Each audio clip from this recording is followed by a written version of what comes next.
or so and just dipped a wheel or something like that, iRacing will not allow you to dip a wheel.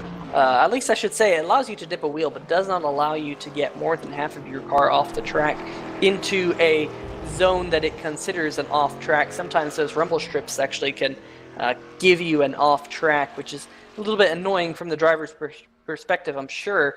But here comes the number 99, Johnny Berardi, to the stripe.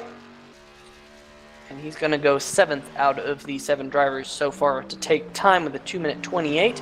And we'll see if he goes for his second lap. Looks like he's still on the charge, on the throttle in that number 99 machine.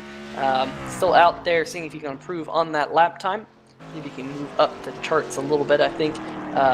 Carlos, I'm sure you've done this at some point, but at a road course, sometimes you want to take your first lap just a little bit easy, just to make sure you keep all 4 wheels on the racing surface so you can actually score a lap time and, you know, jump up in front of those drivers who might have dipped a wheel or something like that on their lap time. Many times I've gone to qualifying, making the first lap just a regular warm-up lap. A regular easy lap, as we're going to see, and then they're not actually post the second lap, as he not only went off track but also clipped the wall at the very end.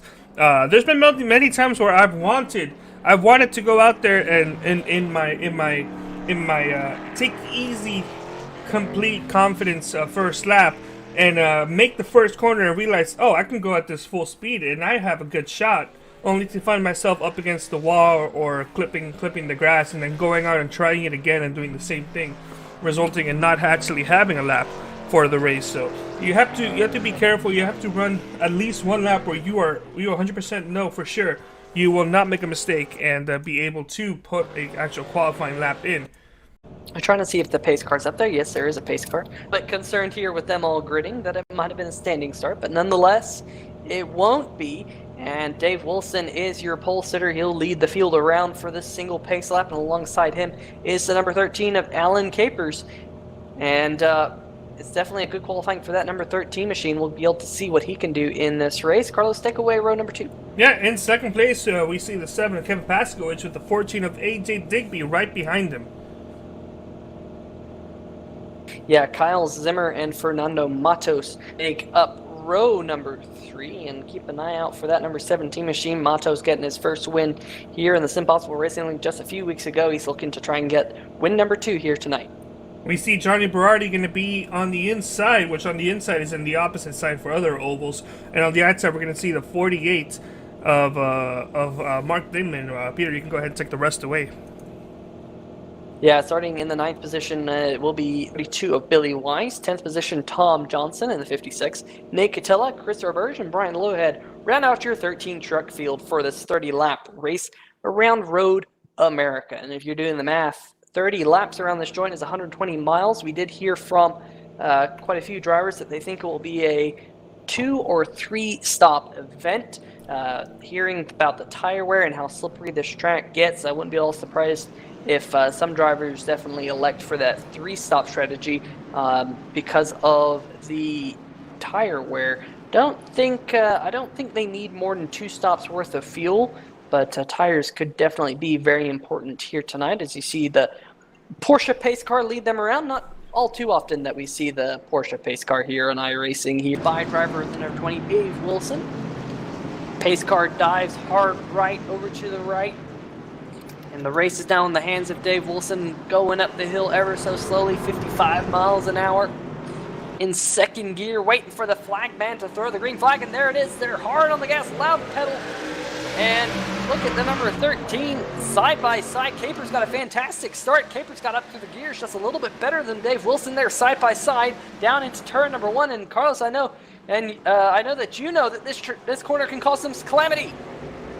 No issues there going into turn 1. A couple of drivers may have clipped the grass, but other than that, it's a very, very clear start of the race for these drivers. And it seems like the 13 of Alan Capers has taken the lead over the 20 of David Wilson.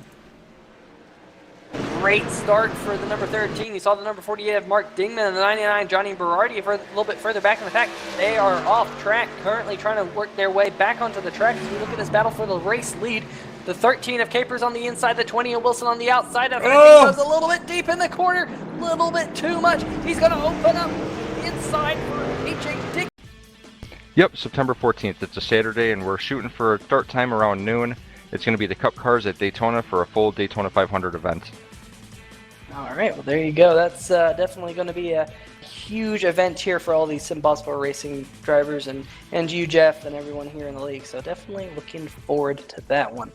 Well, on that note, we're going to go through the race results here tonight because it was 120 miles around this joint in Elkhart Lake, Wisconsin. It was Dave Wilson taking home the checkered flag. AJ Digby finishing only 9.3 seconds back, I should say. At one point, he was 27 seconds off the lead, whittled that down to 9, but Dave Wilson was able to save enough fuel to get that checkered flag. Third place was Alan Capers. Fourth place, Kyle Zimmer, with a respectable points night, came into tonight as your points leader. Fernando Matos came into tonight's third place in points. He comes home fifth. Kevin Paskowicz, second place in points, comes home sixth.